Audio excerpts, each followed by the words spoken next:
पंजाब में चुनाव की तारीख टाल दी गई है। अब 20 फरवरी को वोट डाले जाएंगे। इससे पहले चुनाव आयोग ने 14 फरवरी को वोटिंग की तारीख तय की थी। इसके बाद रविदास जयंती को देखते हुए अलग अलग राजनीतिक दलों ने चुनाव टालने की मांग की थी। उसको केंद्रीय चुनाव आयोग ने मान लिया है। वोटों की गिनती तय तारीख के मुताबिक 10 मार्च को ही होगी। चुनाव आयोग ने 5 राज्यों में आगामी विधानसभा चुनाव में एक नोटिस जारी किया है, जिसमें कहा गया है कि पत्रकारों सहित 11 क्षेत्रों में अपनी सेवा देने वाले कर्मचारी जो चुनाव के वक्त व्यस्त रहेंगे, उन्हें अलग से मताधिकार का प्रयोग करने की अनुमति दी जाएगी। इन कर्मचारियों को पोस्टल बैलेट सुविधा का उपयोग करने की सुविधा दी जाएगी। चुनावों की तारीखों के ऐलान के बाद उत्तराखंड में सियासी पारा गरमा गया है। वहीं बीजेपी ने अपने मंत्री हरक सिंह रावत पर बड़ी कार्रवाई की है। पार्टी ने हरक सिंह रावत को मंत्रिमंडल से बर्खास्त कर पार्टी से भी 6 साल के लिए निलंबित कर दिया है। बता दें कि हरक सिंह रावत पार्टी पर 3 टिकट देने का दबाव बना रहे थे। खुद के अलावा अपनी बहू और अपने एक समर्थक को टिकट देने की मांग कर रहे थे। बीजेपी से निष्कासित करने पर हरक सिंह रावत ने कांग्रेस में जाने की इच्छा जाहिर की। हरक सिंह ने कहा, बीजेपी की ओर से मेरा पक्ष नहीं सुना गया। उन्होंने कहा कि उत्तराखंड में कांग्रेस की सरकार पूर्ण बहुमत से आने वाली है। मैं अब कांग्रेस से बातचीत करूंगा और मैं कांग्रेस में ही जाऊंगा और किसी पार्टी में नहीं जाऊंगा और बिना शामिल हुए भी मैं कांग्रेस के लिए काम करूंगा। सीएम भूपेश बघेल का यूपी का तूफानी दौरा जारी है। नोएडा जिले में कांग्रेस प्रत्याशियों के पक्ष में सीएम भूपेश ने डोर टू डोर कैंपेन किया और कांग्रेस के लिए वोट मांगे। बता दें कि सीएम भूपेश बघेल ने नोएडा जिले के दादरी और जेवर में घर घर दस्तक देकर लोगों से कांग्रेस के लिए वोट मांगकर अपने प्रत्याशी को जिताने की अपील कर रहे हैं। सीएम भूपेश बघेल ने एफआईआर मामले पर निर्वाचन आयोग की निष्पक्षता को लेकर सवाल खड़े किए गए हैं। उन्होंने कहा कि मैंने नियमों का पालन नहीं किया तो निर्वाचन आयोग फिजिकली उदाहरण देकर बताए कि कैसे प्रचार करना चाहिए। प्रधानमंत्री नरेंद्र मोदी आज वर्ल्ड इकोनॉमिक फोरम को संबोधित करेंगे। पीएम मोदी आज रात 8:30 बजे वीडियो कॉन्फ्रेंसिंग के जरिए वर्ल्ड इकोनॉमिक फोरम के दावोस एजेंडा में स्टेट ऑफ द वर्ल्ड पर विशेष भाषण देंगे। दावोस एजेंडा शिखर सम्मेलन का आयोजन लगातार दूसरे साल डिजिटल तरीके से हो रहा है। पंडित बिरजू महाराज का निधन हो गया है और दिल का दौरा पड़ने के बाद पद्मश्री भूषण के सम्मानित 83 साल के बिरजू महाराज ने रविवार देर रात अंतिम सांस ली। उनके पोते स्वरांश मिश्रा ने सोशल मीडिया पोस्ट के जरिए इस बात की जानकारी दी है। गायक अदनान सामी ने भी सोशल मीडिया पोस्ट के जरिए उन्हें श्रद्धांजलि दी है। कत्थक सम्राट बिरजू महाराज के निधन पर पीएम मोदी ने ट्वीट कर दुख जताया। पीएम ने ट्वीट कर लिखा, भारतीय नृत्य कला में विश्व भर में विशिष्ट पहचान दिलाने वाले पंडित बिरजू महाराज जी के निधन से अत्यंत दुख हुआ है। उनका जाना संपूर्ण कला जगत के लिए एक अपूर्णीय क्षति है। शोक की इस घड़ी में मेरी संवेदनाएं उनके परिजनों और प्रशंसकों के साथ हैं। कत्थक सम्राट पद्म विभूषण पंडित बिरजू महाराज का निधन हो गया है। सीएम भूपेश बघेल ने बिरजू महाराज को श्रद्धांजलि दी। सीएम ने ट्वीट करते हुए लिखा, बिरजू महाराज ने विश्व पटल पर भारत को सदैव गौरवान्वित किया है। उनका आकस्मिक निधन देश की क्षति है। ईश्वर उनकी आत्मा को शांति प्रदान करे। जानी मानी सामाजिक कार्यकर्ता और पद्मश्री से सम्मानित शांति देवी का निधन हो गया है। उन्होंने कल रात ओडिशा के रायगढ़ में जिले पर गुनुपुर में अपने आवास पर अंतिम सांस ली। शांति देवी के निधन पर प्रधानमंत्री नरेंद्र मोदी ने ट्वीट कर शोक जताया है। नीट पीजी 2022 के लिए रजिस्ट्रेशन की प्रक्रिया आज से शुरू हो गई है। Post graduate medical entrance exam के लिए ऑफिशियल वेबसाइट के जरिए आवेदन कर सकते हैं आप। रजिस्ट्रेशन की प्रक्रिया 4 फरवरी तक चलेगी और 12 मार्च को परीक्षा का आयोजन किया जाएगा। जम्मू कश्मीर में भारी बर्फबारी और ठंड के बीच हमारी सेना के जवान पूरी मुस्तैदी के साथ डटे हैं। जम्मू कश्मीर के किश्तवाड़ में ऊंचाई वाले इलाकों में भारी हिमपात के बीच भारतीय सेना पेट्रोलिंग करती दिखी। दुश्मनों को किसी भी वक्त करारा जवाब देने के लिए हमारे जवान तैयार हैं। पंचायत चुनाव में ओबीसी आरक्षण पर होने वाली सुनवाई सुप्रीम कोर्ट में कल तक के लिए टाल दी गई है और आज महाराष्ट्र सरकार ने सुनवाई के लिए समय मांगा। अब कल यानी मंगलवार को एक साथ सभी मामलों पर सुनवाई होगी। बता दें कि मध्य प्रदेश और महाराष्ट्र में ओबीसी सीटों पर आरक्षण को लेकर शीर्ष कोर्ट के आदेश को रिकॉल करने के लिए याचिका दायर की गई है। दिग्गज सिंगर लता मंगेशकर कोरोना से संक्रमित होने के बाद 8 जनवरी से मुंबई के ब्रीच कैंडी अस्पताल में आईसीयू में भर्ती हैं। रविवार शाम को खबरें सामने आई है कि उनकी हालत बिगड़ गई है। हालांकि अब हाल ही में लता मंगेशकर के अपने बयान में इन खबरों को गलत बताया है और साथ ही उन्होंने ये भी कहा है कि उनकी हालत में सुधार है। देश में कोरोना के आंकड़े तेजी से बढ़ने लगे। देश में 24 घंटे के अंदर कोरोना के 2,58,000 से ज्यादा नए मामले सामने आए हैं। इस दौरान 1,51,000 मरीज ठीक भी हुए हैं। वहीं पिछले 24 घंटे में 385 मरीजों की मौत हुई है। अब देश में कोरोना के कुल एक्टिव केस की संख्या 16,56,000 के पार पहुंच गई है। देश में वैक्सीनेशन का काम तेजी से आगे बढ़ रहा है। देश में वैक्सीनेशन का आंकड़ा 157 करोड़ 22 लाख के पार पहुंच चुका है, जिसमें 91 करोड़ 11 लाख से ज्यादा लोगों को पहला डोज और 65 करोड़ 67 लाख से ज्यादा लोगों को दोनों डोज लग चुके हैं। वहीं अगर मध्य प्रदेश की बात करें तो 10 करोड़ 74 लाख और छत्तीसगढ़ में 3 करोड़ 22 लाख से ज्यादा लोगों ने कोरोना की वैक्सीन लगवा ली है। कोरोना काल में विदेश में पढ़ाई करने वाले भारतीय छात्रों की संख्या दोगुनी हो गई है। वहीं फ्री कोविड यानी 2019 में 5.89 लाख छात्र विदेश में पढ़ते थे। दिसंबर 2021 में 11.33 लाख हो गए। अभी 99 देशों में भारतीय छात्र पढ़ रहे हैं। वहीं पहली लहर में पाबंदियों के बाद 2020 में विदेश में पढ़ने वाले भारतीय छात्र आधे रह गए थे। मध्य प्रदेश में कोरोना के हालात बेकाबू होते जा रहे हैं। गृह मंत्री नरोत्तम मिश्रा ने बताया कि तीसरी लहर के बीच अब तक प्रदेश में 538 पुलिसकर्मी कोरोना संक्रमित हो चुके हैं। इनमें से 25 से ज्यादा पुलिसकर्मी भोपाल के हैं, जबकि बाकी पुलिसकर्मी अन्य यूनिटों के हैं। कोरोना टेस्ट कराते समय गलत जानकारी देने पर अब मध्य प्रदेश में सख्त कार्रवाई होगी। सीएम शिवराज ने प्रशासन को इसके लिए सख्त निर्देश दिए हैं। प्रदेश में लगातार मरीजों द्वारा गलत जानकारी दी जा रही है। पिछले 15 दिन में करीब 1000 लोगों ने गलत जानकारी दी। अब गलत पता और नंबर लिखवाने पर कार्रवाई की जाएगी। ऐसे लोगों का पता लगाने के लिए पुलिस की मदद ली जाएगी। मध्य प्रदेश में कोरोना तेजी से पैर पसारा। प्रदेश में 24 घंटे के अंदर कोरोना के 6,380 नए मरीज सामने आए हैं, जिससे मध्य प्रदेश में एक्टिव मरीजों की संख्या 30,109 हो गई है। वहीं कोरोना से 2 मरीजों की मौत हुई है। इधर 1,785 मरीज ठीक होकर डिस्चार्ज भी हुए हैं। इंदौर में कोरोना मरीजों की संख्या तेजी से बढ़ने लगी है। जिले में पिछले 24 घंटे में कोरोना के 1,890 नए मरीज मिले हैं।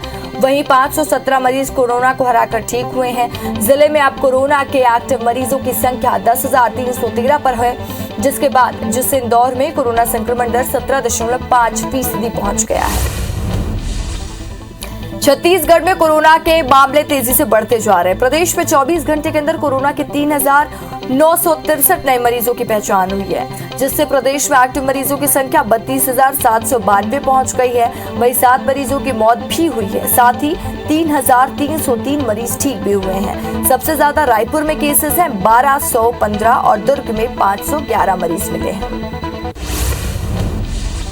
जगदलपुर के बस्तर संभाग में 160 जवान कोरोना संक्रमित पाए गए हैं। जानकारी के अनुसार छुट्टियों से वापस लौटने वाले जवानों में संक्रमण के ज्यादा मामले सामने आए हैं। बढ़ते संक्रमण को देखते हुए सुरक्षा बलों ने कैंप में अतिरिक्त सावधानी बरतने के निर्देश दिए हैं। बिलासपुर में ओमिक्रॉन के 3 नए मरीजों की पुष्टि हुई है, जिसमें 2 साल के मासूम समेत एक पुरुष और एक महिला शामिल है। बताया जा रहा है कि स्वास्थ्य बिगड़ने के बाद दिसंबर में तीनों मरीजों का कोरोना टेस्ट किया गया था, जिसमें जीनोम सीक्वेंसिंग के लिए सैंपल बाहर भेजे गए थे। जहां रिपोर्ट आने के बाद तीनों में ओमिक्रॉन की पुष्टि हुई है। भोपाल में भारतीय जनता पार्टी के बूथ विस्तार योजना ऐप संगठन का लोकार्पण किया गया। इस दौरान प्रदेश प्रभारी मुरलीधर राव, सीएम शिवराज सिंह चौहान और बीजेपी प्रदेश अध्यक्ष वीडी शर्मा मौजूद रहे। बता दें कि इस ऐप के जरिए संगठन के विस्तार की जानकारी मिलेगी। मध्य प्रदेश में बढ़ते कोरोना संक्रमण को देखते हुए सीएम शिवराज ने पंचायत पदाधिकारियों के लिए बड़ा ऐलान किया है। सीएम शिवराज ने पंचायतों को प्रशासनिक अधिकार दिए हैं। पंचायतों के पूर्व पदाधिकारियों को भी अहम जिम्मेदारी मिलेगी। इससे ग्रामीण स्तर पर कोविड नियंत्रण में मदद मिलेगी। साथ ही सीएम ने सभी को कोरोना नियंत्रण में सहयोग करने की अपील की है। मध्य प्रदेश के गृह मंत्री नरोत्तम मिश्रा ने कांग्रेस और समाजवादी पार्टी पर निशाना साधा है। नरोत्तम मिश्रा ने उत्तर प्रदेश में मुलायम की बहू के बीजेपी में शामिल होने पर तंज कसा। नरोत्तम मिश्रा ने कहा, सभी जगह बगावत का दौर है, उनसे नहीं संभल रहे, चाहे सपा का मामला हो, चाहे पंजाब में चन्नी का मामला हो। मध्य प्रदेश में गृह मंत्री डॉक्टर नरोत्तम मिश्रा ने कॉलेज में ऑनलाइन एग्जाम्स की मांग को लेकर बयान दिया है। उन्होंने कहा कि विधायकों ने जो मांग रखी है उस पर विचार किया जाएगा। बता दें कि बीजेपी विधायक नारायण त्रिपाठी और महेंद्र हार्डिया ने ऑनलाइन एग्जाम्स की मांग को लेकर सरकार को पत्र लिखा है।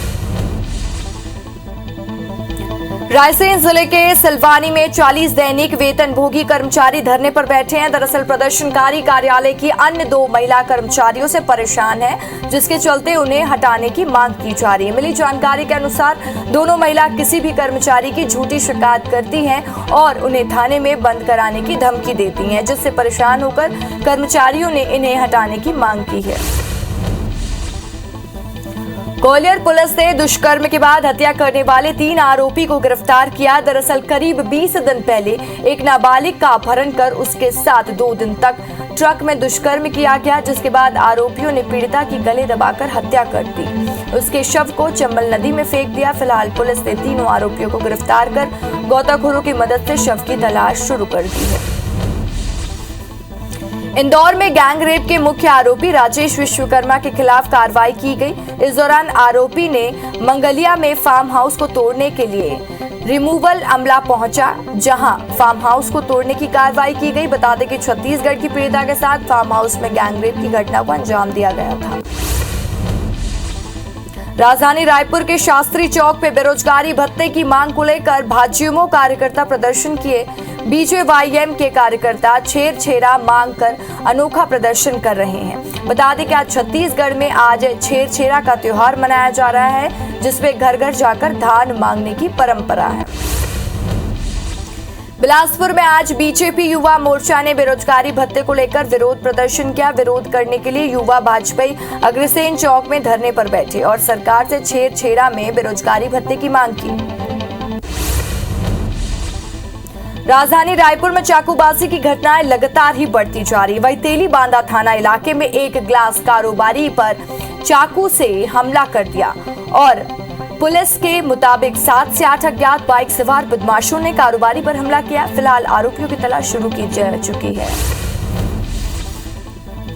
सतना के सिंहपुर थाना क्षेत्र में एक दर्दनाक सड़क हादसा हो गया। हादसे में 6 साल की मासूम की मौत हो गई। वहीं ट्रक ड्राइवर मौके से फरार हो गया। दुर्घटना के बाद गुस्साए ग्रामीणों ने चक्का जाम कर दिया। सूचना मिलने पर पुलिस की टीम मौके पर पहुंची और मृतका के परिजनों को 5,000 सहायता राशि दी और तब जाकर मामला शांत हुआ। दंतेवाड़ा में लोन वराटू अभियान के तहत 3 नक्सलियों ने पुलिस अधीक्षक के सामने सरेंडर किया। बता दें कि पुलिस ने घेराबंदी कर कटे कल्याण थाना क्षेत्र में सक्रिय 10,000 के इनामी नक्सली को पकड़ा है। वहीं अब तक 124 इनामी समेत 495 नक्सली सरेंडर कर चुके हैं। शिवपुरी से चाचा भतीजे के रिश्ते को शर्मसार कर देने वाला मामला सामने आया, जहां आरोपी चाचा ने हैवानियत की सारी हदें पार कर दी। जिले के तेंदुआ थाना इलाके में आरोपी चाचा ने भतीजी का रेप कर उसकी हत्या कर दी। सूचना पर पहुंची पुलिस ने बच्ची के शव को पोस्टमार्टम के लिए भेज दिया और आरोपी चाचा को गिरफ्तार कर लिया गया। घटना तेंदुआ थाना इलाके के इमलिया गांव का है। कवर्धा में नाबालिग के साथ दुष्कर्म करने वाले आरोपी को पुलिस ने डोंडी से गिरफ्तार किया है। नाबालिग के परिजनों ने सिटी कोतवाली में बच्ची की गुमशुदगी की रिपोर्ट दर्ज करवाई थी, जिसके बाद पुलिस ने बच्ची की तलाश की और आरोपी को गिरफ्तार किया। बताया जा रहा है कि आरोपी ने बहला फुसलाकर नाबालिग के साथ दुष्कर्म की घटना को अंजाम दिया। रायपुर के 2 अलग अलग थाना क्षेत्र में जुए पर कार्रवाई की गई। दोनों थानों से 20 जुआरी गिरफ्तार किए गए हैं। साथ ही 2,15,000 कैश, 12 मोबाइल, 25 बाइक समेत पंडरी और मुजगहन पुलिस ने कार्रवाई की है। बिलासपुर के सकरी पंडरीडीह बाईपास में आज तड़के कोहरे के कारण 5 ट्रकों में भिड़ंत हो गई। हादसे में एक ट्रक ड्राइवर गंभीर रूप से घायल हो गया। बताया जा रहा है कि हादसे में ड्राइवर ट्रक में फंस गया था, जिसके बाद ट्रक की बॉडी को काटकर उसे बाहर निकाला गया। फिलहाल अस्पताल में घायल का इलाज जारी है। बालोद जिले के मंचूहा थाना प्रभारी और दूसरे स्टाफ ने थाना परिसर में ग्रामीणों की मदद से रंग बिरंगे फूल फलदार पौधे लगाए हैं। वहीं परिसर में फव्वारा भी लगाया गया है, जिससे थाना परिसर एक सुंदर गार्डन में बदल गया है। इस गार्डन में लोग घूमने आते हैं। बताया जा रहा है कि यहाँ पहले बंजर भूमि और शमशान घाट था। खरोरा में मौसम खुलने के बाद सब्जी मंडी में भारी मात्रा में सब्जियों का आवक बढ़ गया, जिसके रास्ते दामों पर वहीं सस्ते दामों पर सब्जियों की नीलामी हो रही है। कम दामों में सब्जी बेचने के कारण किसानों को गाड़ी का किराया भी नसीब नहीं हो पा रहा है। शिवनी के पेंच टाइगर रिजर्व की शान कॉलर वाली बाघिन नहीं रही और 15 साल की उम्र में T50 नाम की बाघिन ने कर्मा झीरी बीट में कुशावदेव इलाके में अंतिम सांस ली है। बाघिन के निधन से पार्क प्रबंधन समेत वन्य जीव प्रेमियों में शोक की लहर है। सीएम शिवराज भी मानते हैं कि कॉलर वाली बाघिन का पेंच टाइगर रिजर्व की लोकप्रियता में बड़ा योगदान है। छत्तीसगढ़ में आज छेरछेरा पर्व धूमधाम से मनाया जा रहा है। आज के दिन युवक युवती और बच्चे समेत बुजुर्ग छेरछेरा मांगने घर घर जाते हैं।